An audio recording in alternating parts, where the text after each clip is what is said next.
El menú del día en M24. El plato principal. La entrevista. Debido al feriado del día miércoles, la columna de nuestro analista internacional Álvaro Padrón no salió. Por lo tanto, decidimos dedicarle un espacio en el día de hoy para, poner la mirada en países de la región y cómo estos inciden en Uruguay. Buenas tardes, Álvaro. ¿Cómo estás? Gracias por hacerte un espacio para estar acá en el menú del día. Cerezade, querida, para nada, es un gusto. Así nos perdemos justamente el lugarcito de los temas internacionales. Sí, luces amarillas nos llegan desde Chile y Brasil. Este es el tema que nos pusiste hoy sobre la mesa. Y consignemos que son dos países que precisamente están en procesos electorales abiertos y en ambos casos los gobiernos actuales son de derecha. ¿Por qué entendés que se prenden estas luces amarillas, Álvaro? Bueno, es que el problema es que, viste que la luz amarilla te anuncia algo, ¿no? Uh-huh. Entonces, Precaución. yo lo que siento es que, sí, y lo que siento es que la pandemia, ¿no? Sobre todo la pandemia tapó todo, es como que nos metió, digamos, adentro una caja, entonces nos cuesta mucho ver otras cosas, ¿no? Y yo creo que además ahora que la pandemia va dando lugar a la dimensión de la crisis económica, de la crisis social, también nos vamos metiendo en esos temas y uno de los primeros temas que queda desplazado, que queda como siempre invisibilizado es la agenda internacional, que es siempre como lejana, sobre todo porque creo que los que la manejan no quieren que sea una política democrática, ¿no? Es como que queda en manos de unos poquitos y así nos perdemos la posibilidad de influir.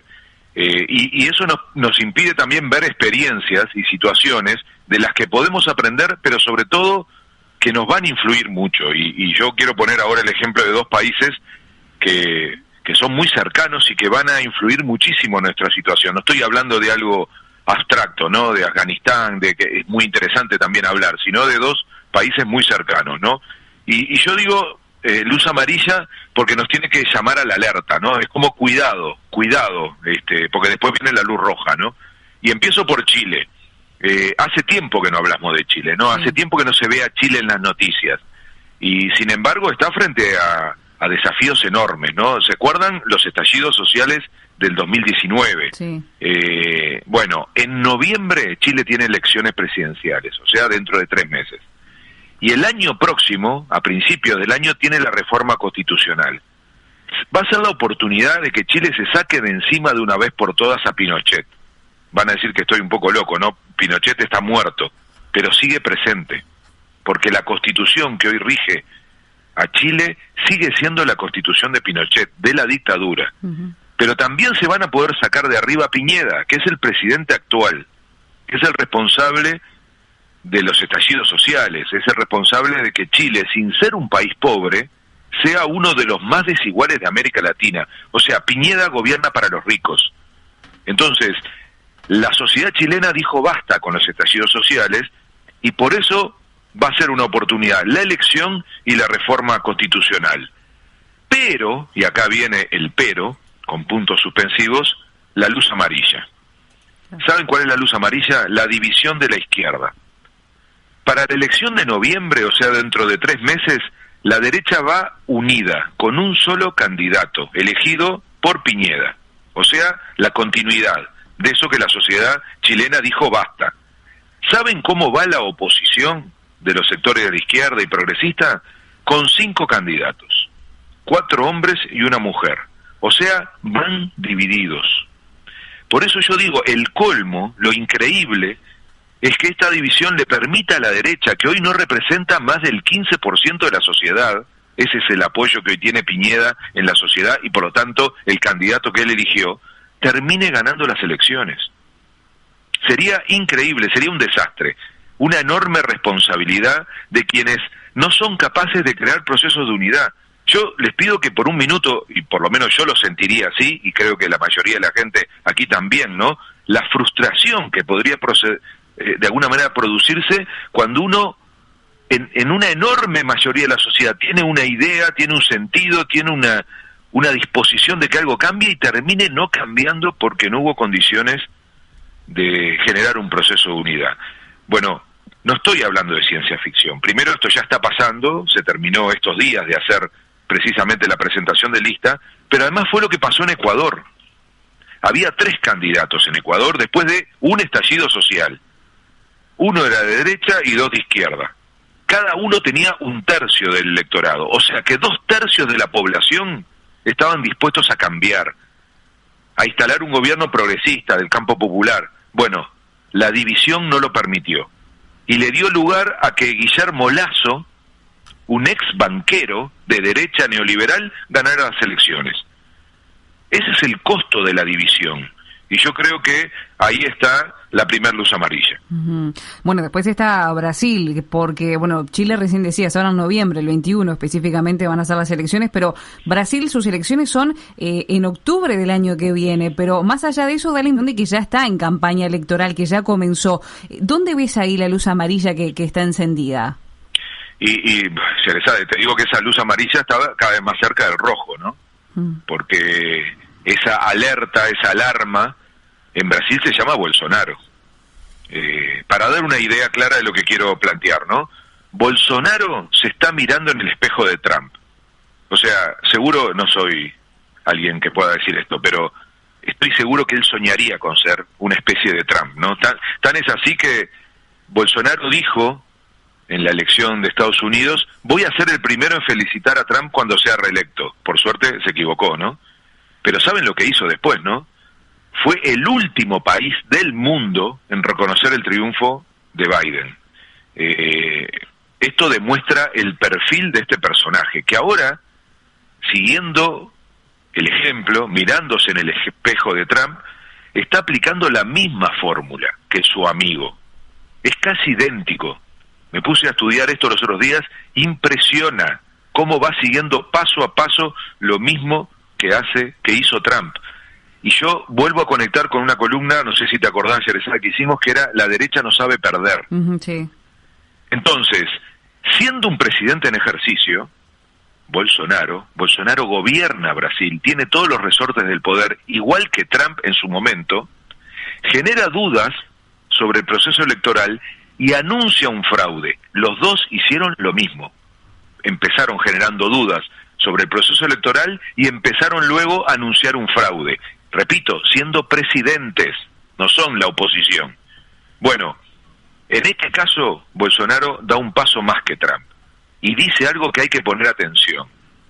Si no hay elecciones limpias, en Brasil no habrá elecciones. El que no entienda eso como una amenaza, ¿cómo en la región, cómo el gobierno uruguayo que se alinea, que se asocia con el gobierno de Bolsonaro, no le genera preocupación, no genera un planteo, no cuestiona una afirmación de ese estilo? Es decir, si no hay elecciones limpias, no habrá elecciones. Y lo que hay que entender es que para él las elecciones limpias quiere decir, si yo no gano, si las elecciones no son como yo quiero, hay fraude, no las voy a respetar. Y convoca, por supuesto, dice, ¿no?, voy a pedir la intervención de las Fuerzas Armadas. Entonces, este asunto es lo mismo que hizo Trump, ¿no? Si no me sirven, no las reconozco. Y esto es un modelo, hay que entender que no es casualidad que se esté repitiendo este proceso. Es un modelo, es una estrategia que tiene carácter internacional, porque estos sectores de ultraderecha coordinan a nivel internacional. Pasó con Trump, pasó con Yanine Áñez en Bolivia, que estuvo un año usurpando el poder por haber dicho que había habido un fraude que nunca se probó, y que ahora está preso, y que finalmente con una elección la terminaron sacando, que es la mejor forma, ¿no?, de que estas cosas se lauden, con el voto popular. Pasó en Perú, lo hablamos. Fujimori sistemáticamente quiso cuestionar el resultado de Castillo, cuando no había ningún, y esto es otro elemento que se cumple en los 4 casos que acabo de nombrar, ¿no?, empezando por el de Trump. Todas las denuncias fueron falsas, nunca se pudo probar que hubo nada irregular. El último, repito, fue Perú, con la denuncia de Fujimori y cómo le hicieron la vida imposible a Castillo, y por supuesto no reconocían la pérdida. Y ahora se prepara Bolsonaro. Bolsonaro se está preparando porque las encuestas le dan muy mal, le dan una gran paliza en relación al eventual candidato de la oposición, en este caso Lula. Entonces, esto nos está pasando muy cerca, muy cerca. Cuidado con eso. Sí, eso de la cercanía, ¿no? ¿Cómo puede impactar esto tan cercano a nuestro país? ¿Cómo se daría ese impacto? Y la conexión es muy directa, ¿no? Y muy visible, porque capaz que en el caso de Chile un poco menos, pero Chile siempre fue un modelo para la derecha, ¿no? Todos decían, hay que ser como Chile, ¿no? Recuerdo Sí, a Talvi en la campaña electoral, sí. Después se arrepintió, ¿no? Porque Chile son las privatizaciones, Chile es la reforma de la seguridad social, haciendo que cada uno se arregle como pueda con el sistema de ahorro individual que hace que el 80% de los jubilados chilenos cobran $50, hagan la cuenta, ¿eh? Ese es el resultado de ese sistema que, entre otras cosas, se está discutiendo en Uruguay para terminar de ampliarlo. Chile es el ejemplo de la política internacional en solitario, que es lo que algunos en la región, empezando por el gobierno uruguayo y el brasilero de Bolsonaro, quieren que pase con el Mercosur, ¿no? Que cada uno arregle su vida como pueda. Sí. Chile es el modelo, fue el modelo del Estado mínimo. Entonces, lo que ocurre en la elección en Chile es muy importante, porque puede consolidar la idea del cambio de ciclo que hablamos en la última de las columnas, ¿no? De que empieza a cambiar el ciclo conservador hacia otro ciclo. Y yo creo que hay que mirar muy de cerca la reforma constitucional, porque va a ser el caso de una discusión más interesante sobre cómo profundizar, mejorar la democracia, aumentar los derechos y aumentar la igualdad. En el caso de Brasil no hay ni que explicarlo, ¿no? Es nuestro vecino, es frontera, y yo creo que ese cambio, y por lo tanto el riesgo de que no ocurra, porque termine habiendo un alto autogolpe, ese cambio nos puede permitir volver a tener un país serio al lado, porque hoy Brasil no es un país, no es un gobierno serio. Nos puede permitir recuperar el Brasil que pelea por la igualdad, que sacó 40 millones de pobres de la pobreza y les permitió acceder a derechos. Nos puede permitir volver al Brasil que da luchas en el mundo, en un mundo que está en transición y que nosotros no existimos. América Latina no está pesando en un mundo que está en transición. Y sobre todo nos puede permitir un gobierno, un país como Brasil, que es determinante, para que se discuta un nuevo Mercosur, un Mercosur más profundo, un Mercosur, repito, que nos permita insertarnos en el mundo. Todo eso conecta con nosotros y nos va a influir muchísimo, por eso yo insisto tanto en que cuidado con sentir los temas internacionales como algo ajeno, ¿no? Uh-huh.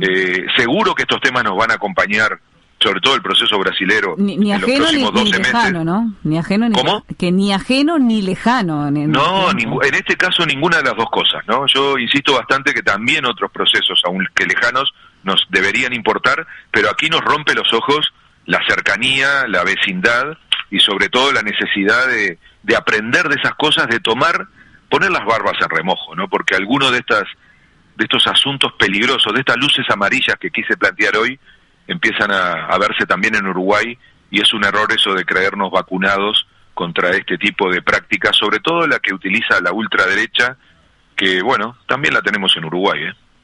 Álvaro, ¿te parece si volvemos a conversar de estos temas dentro de 15 días?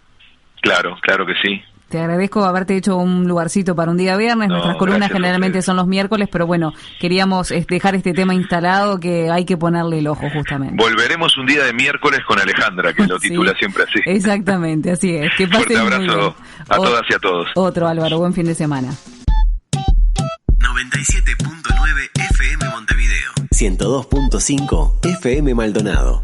Escucha distinto.